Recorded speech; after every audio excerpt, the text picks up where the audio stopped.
La première clé est la prière. La prière est la clé pour constituer notre personnalité chrétienne. La prière est la clé pour fonder un foyer heureux. Et la prière est également la clé d'un grand réveil. Chaque jour, tel un individu en train de se noyer qui essaie de respirer, je m'efforce de respirer par la prière pour recevoir plus d'onction du Seigneur, puisque pour relever le défi quotidien de mon ministère, il me faut une quantité énorme de l'onction, de la paix, de la sagesse, de l'intelligence, de la connaissance et du discernement puissant de Dieu. Pour recevoir ce genre de paix, de joie, de force de Dieu, il faut que je prie. Sans prière, je ne peux pas avoir ce genre d'onction du Seigneur. Tous les jours, j'ai un besoin urgent. Si je ne prie pas, je suis désespéré et tout simplement incapable de fonctionner. En effet, je suis sous une pression et un stress tel que mon cœur battrait démesurément et je perdrais la paix, la joie, la force de réaliser l'œuvre du Seigneur. Numéro 2. Le Saint-Esprit. Le Saint-Esprit est présent parmi nous. C'est lui qui a accompli le ministère de Jésus-Christ au nom de Jésus. Il attend simplement que nous soyons assez audacieux pour exercer notre foi. Alors, l'Esprit du Seigneur va confirmer la parole puisque le Saint-Esprit est un autre consolateur. Jésus est le premier consolateur, le Saint-Esprit est un autre consolateur, parfaitement du même genre que l'autre. Il est trait pour trait le même genre de Dieu que Jésus-Christ est tout à fait un autre consolateur. Il est le Paraklétos, le consolateur, celui qui est appelé à nous aider 24 heures sur 24, à chaque instant, lorsque nous lui demandons de venir nous aider. C'est un gentleman. Il ne s'impose pas à nous. Il est là pour nous aider. Quand nous le reconnaissons et l'invitant, il nous aidera surnaturellement. Le Saint-Esprit est là pour avoir une communion avec nous.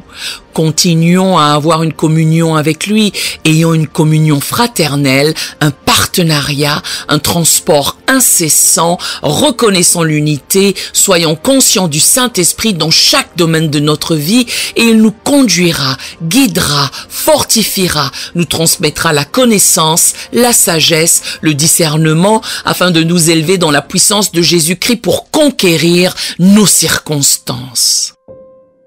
Numéro 3. Désire que la volonté de Dieu soit faite dans ta vie.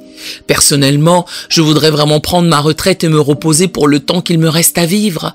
Mais le Saint-Esprit dans mon cœur me pousse à travailler encore plus pour Christ. Chaque jour, je désire voir la volonté du Seigneur s'opérer dans ma vie.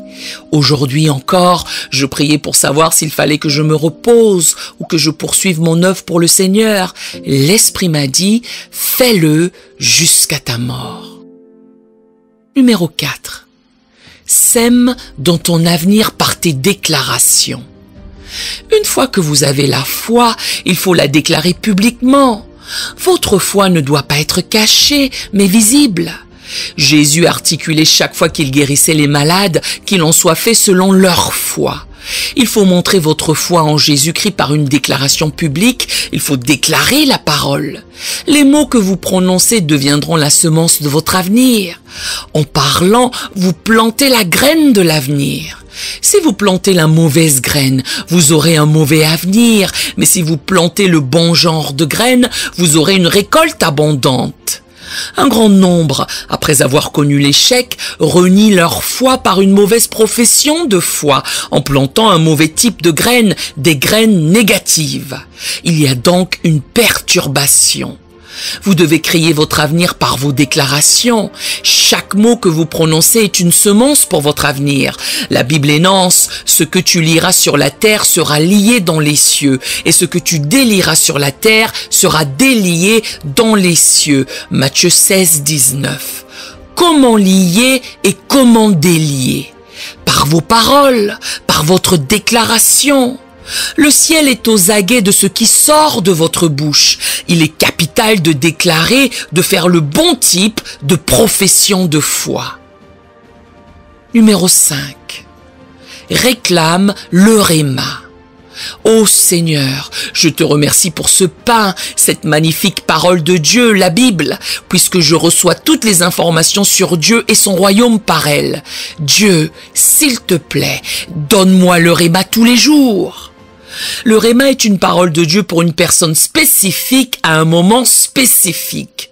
Si en étudiant le Logos, nous donnons des informations sur le royaume de Dieu aux gens, par le réma, ils obtiennent la foi. La foi vient de ce qu'on entend. Si vous ne prêchez pas le réma, les gens n'auront pas de foi pour résoudre leurs problèmes.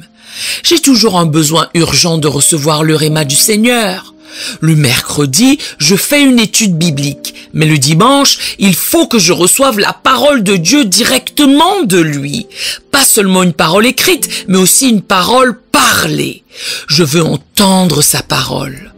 Pour ce faire, je vais dans la grotte de prière et j'attends que Dieu me parle. Je plaide, Dieu, parle à travers la Bible, parle par le Saint-Esprit. Il me faut la parole parlée, tout comme la parole écrite. Ensuite, quand je présente un message à partir du réma, je suis dès lors en mesure d'avoir véritablement un impact sur la foi dans le cœur des gens. Ils reçoivent la parole, ils croient et ils sont encouragés. Numéro 6. Ne te plains pas quand tu as un problème. Cherche Dieu. Ce qui est étrange, c'est que quand les Israélites avaient des soucis au temps de Moïse, ils ne priaient pas, ils ne faisaient que récriminer, se lamenter en permanence à Dieu et à Moïse. Moïse était sans cesse le seul à prier pour chaque situation. Vous savez, chaque fois que vous rencontrez un problème, la situation est toujours spirituelle, pas circonstancielle. Quand vous cherchez Dieu, Dieu a déjà la réponse. Par conséquent, le seul problème que vous ayez n'est que spirituel. Dans l'épisode de Mara, là où il y avait la source d'eau amère, dans Exode 15, 23, Moïse, au lieu de gémir, s'est agenouillé et a prié devant la face de Dieu. Dieu avait déjà préparé une solution car il y avait un arbre qui poussait juste à côté de cette source. Dieu lui a soufflé de couper une branche et de la jeter dans l'eau pour l'adoucir. Il l'a fait et l'eau fut chimiquement adoucie. Tous burent à satiété et furent heureux. Je vous le dis, frères et sœurs, quand vous avez un problème, au lieu de vous plaindre, asseyez-vous et sondez votre cœur, confessez votre péché, puis priez le Seigneur. Quand vous vous êtes réconcilié avec Dieu et avez accepté sa volonté, il sera celui qui s'occupera de votre problème et le résoudra. Numéro 7. Ne perds pas ta vision, mais saisis et étreins-la. La Bible relate: après cela, je répandrai mon esprit sur toute chair. Vos fils et vos filles prophétiseront, vos vieillards auront des songes, et vos jeunes gens des visions. Joël 2, 28. Et que quand il n'y a pas de révélation, le peuple est sans frein. Proverbe 29, 18. Si vous n'avez pas de vision, vous ne pourrez rien produire dans votre avenir. Si le jeune homme perd sa vision, il deviendra un fils prodigue, il ne produira rien dans le futur. Si la famille perd sa vision, elle sera détruite. Si une nation perd la vision, cette nation se transformera en une nation de seconde classe. En tant qu'Église, en tant que chrétiens, si nous perdons notre vision, nous allons dépérir et être totalement détruits par Satan. Sans vision et sans le Saint-Esprit, exister en tant qu'Église est impossible. Le travail principal du Saint-Esprit est de donner des visions et des songes à chacun de nous, ainsi qu'à l'Église, afin que nous levions la tête pour voir ceux qui sont dans le monde et pour être la réponse, le salut de l'humanité en lui apportant l'évangile de Jésus-Christ. Lorsque vous embrassez votre vision, la vision vous guide et vous aide à atteindre l'objectif voulu. Frères et sœurs, n'oubliez pas ceci. Quand vous saisissez la vision fait de vous ce que vous êtes censé être. J'implorais Dieu de faire grandir mon église. J'ai étreint dans mon cœur les 300 membres que j'avais à l'époque dans notre église et j'ai prié à ce sujet. 3 ans après, je suis passé à 500 membres. Par la suite, Dieu m'a affirmé, si tu souhaites 3000 membres dans ton cœur et que tu empoignes cette vision des 3000, je le matérialiserai. J'ai étreint cet objectif des 3000. À l'église, je priais et prêchais comme si j'étais le pasteur de 3000 membres. Je marchais comme si j'étais le pasteur de 3000 membres. Je prêchais comme si je m'adressais à 3000 âmes. Plusieurs de mes membres se mettaient le doigt dans l'oreille en déplorant « Pasteur, tu ne parles qu'à une centaine de personnes. Tu cries trop fort !» Je répondais « Non, vous faites erreur. Je m'adresse à 3000 membres. » En 1964, je prêchais à ces 3000 membres.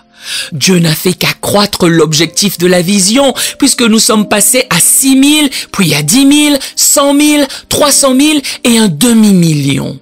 Après, il m'a demandé « Lève la tête, regarde au nord, au sud, à l'est et à l'ouest. Si tu es capable de saisir cette vision d'1 million de membres, je vais le faire aboutir. Je suis sur le point d'atteindre ce million de membres en ce moment même. » Nous aimerions vous donner l'opportunité de faire de Jésus le Seigneur de votre vie. Voulez-vous bien prier avec moi? Dites, Seigneur Jésus, je me repens de mes péchés. Viens dans mon cœur. Je fais de toi mon Seigneur et Sauveur. Et merci Seigneur pour le baptême du Saint-Esprit en moi. Dans le nom de Jésus.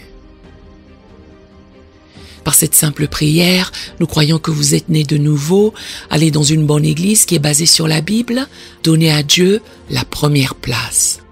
Nous espérons de tout cœur que ce message vous encouragera. Si vous connaissez quelqu'un qui puisse être encouragé, s'il vous plaît, envoyez-le lui.